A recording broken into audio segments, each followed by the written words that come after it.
The administration is now acknowledging what I saw firsthand all of last week, and that is at the southern border, their strategy isn't working. Finish the wall is a phrase used by former President Donald Trump.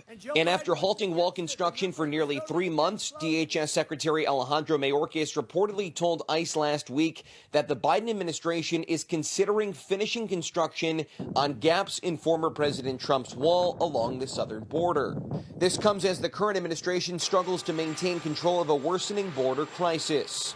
More than 171,000 illegal immigrants were apprehended in March, the highest total for any month in at least 15 years.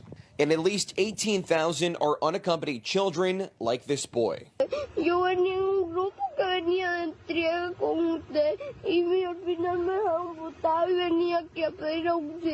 Tens of thousands of unaccompanied minors are crossing the southern border. And each day, CBP predicts more than 1,000 gotaways or people that escape apprehension. In Texas, there isn't much border wall, and in many parts, just the Rio Grande.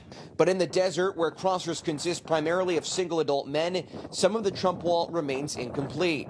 Federal agencies are continuing to review wall contracts and develop a plan to submit to the president soon. It is paused. There is some limited construction that has been funded and allocated for, but it is otherwise paused. And the 45th president tells Newsmax that his successor would be wise to fill the gaps. Well, I think it's great that they reversed themselves, but a lot of damage was done because we were going to have that wall almost complete. It delayed 2.5 years because of lawsuits. The Democrats sued us in Congress. If they agree that they're going to complete it, it's very little to complete. If they agree that they're going to complete it, that's a great thing. And on our southern border, some illegal crossers include people on the terrorist watch list from as far away as Yemen. But Psaki insists this is out of the ordinary. Encounters of known and suspected terrorists are very uncommon. And ever since President Biden put her in charge of the border crisis, Vice President Kamala Harris has yet to visit our southern border.